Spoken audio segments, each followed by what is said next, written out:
দক্ষিণ কোরিয়া থেকে। Russia Ukraine যুদ্ধের সর্বশেষ আপডেট থাকছে আমাদের আজকের এই খবরে। পরিস্থিতি অনেকটা ভয়াবহ এবং জটিল আকার ধারণ করেছে। ক্ষমতা ছাড়ার আগ মুহূর্তে ইউক্রেন প্রেসিডেন্ট জেলেন্সকির হাতে ইঙ্গো মার্কিন বাহিনী মানে যুক্তরাজ্য এবং যুক্তরাষ্ট্র দুই দেশ মিলে এমন এমন ভয়ঙ্কর ক্ষেপণাস্ত্র দিয়েছেন যেগুলো দিয়ে জেলি এক দফা হামলা চালিয়েছে আর আজকে দ্বিতীয় দফা হামলা চালিয়েছে। যুক্তরাজ্যের যে স্টর্ম শ্যাডো নামক ক্ষেপণাস্ত্র আছে সেটা কিন্তু ব্যবহার করে বসেছে জেলি। আর এটা কোথায় ব্যবহার করেছে? রাশিয়া এবং ইউক্রেন যুদ্ধকে কেন্দ্র করে ইউক্রেনের ভূমিতে নয়, ইউক্রেন থেকে রাশিয়ার গভীরে আপনার এই স্টর্ম শ্যাডো ছুড়ে দেওয়া হয়েছিল। তবে রাশিয়া তাদের এই আপকামিং ইস্যুগুলো সম্পর্কে সচেতন থাকার কারণে আপনার তাদের আকাশ প্রতিরক্ষা সিস্টেম এই ক্ষেপণাস্ত্রগুলোকে ধ্বংস করতে সক্ষম হয়েছে। তবে পুতিন বলছে যে এই মার্কিনীরা বা এই বাইডেন সরকার তৃতীয় বিশ্বযুদ্ধের দিকে পৃথিবীকে নিয়ে যাচ্ছে। যে সময়টুকু হাতে আছে এই সময়টুকুর মধ্যে একটা বড় ধরনের ঝামেলা পাকানোর চেষ্টা করছে। ইভেন রাশিয়াকে কুপকাত করার জন্য মার্কিনীরা একটা বড় ধরনের ঘাঁটি গেড়েছে। কোথায় জানেন? পোল্যান্ডে, ঠিক রাশিয়ার নাকের ডগায়। এবার পোল্যান্ডে সে মার্কিন ঘাঁটিকে ধ্বংস করার জন্য বিশাল হামলার প্রস্তুতি নিচ্ছে রাশিয়া। এটা একটা ধরেন আইকনিক জবাব দেওয়ার মতন অবস্থান হচ্ছে। পোল্যান্ডে স্থাপিত মার্কিন ব্যালিস্টিক ক্ষেপণাস্ত্র প্রতিরক্ষা ঘাঁটি আছে। সেই মার্কিন যে ঘাঁটি আছে সেখানে পারমাণবিক অভিযান রাশিয়ার বিরুদ্ধে চালাতে পারে, আবার রাশিয়াও এই ঘাঁটিকে উড়িয়ে দেওয়ার জন্য আয়োজন করছে। সেই সঙ্গে হামলা চালিয়ে সেটি ধ্বংস করা এখন রাশিয়া বলছে এটা তাদের অগ্রাধিকার লিস্টে আছে, যে এই পোল্যান্ডের যে আমেরিকান ঘাঁটি এটাকে তাদের ধ্বংস করা উচিত, কারণ এটা রাশিয়ার জন্য বিপজ্জনক একটা অবস্থান তৈরি করেছে।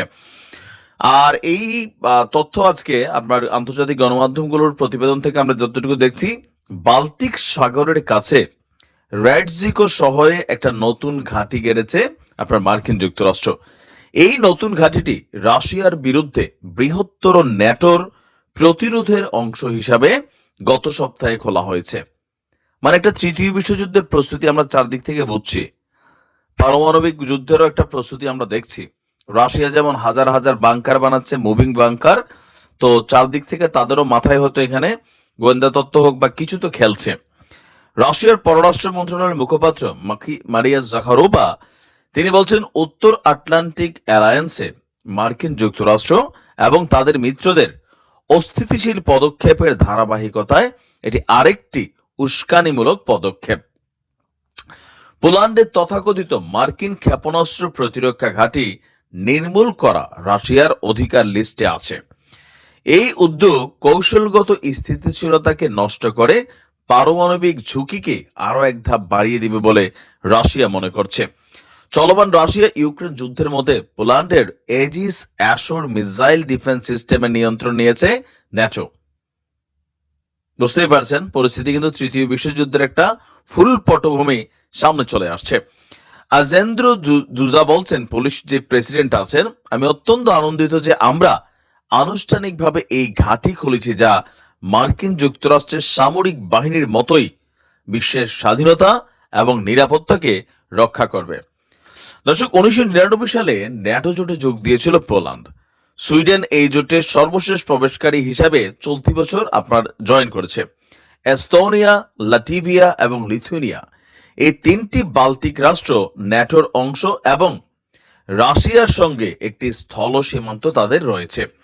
রাশিয়া ন্যাটোর এই পূর্বমুখী সম্প্রসারণকে তার নিরাপত্তার জন্য হুমকি হিসেবে দেখছে এবং 1989 সালে বার্লিন প্রাচীরের পতনের পর এই সামরিক জোটটি আর পূর্ব দিকে অগ্রসর হবে না বলে আপনার প্রতিশ্রুতি দিয়েছিল। মানে ন্যাটো এদিকে আর আসবে না, কিন্তু সেই প্রতিশ্রুতিকে ভঙ্গ করে এবার যখন সামনে আসছে তখন রাশিয়া বলছে এই ঘাঁটিটাকে তারা উড়িয়ে দিবে।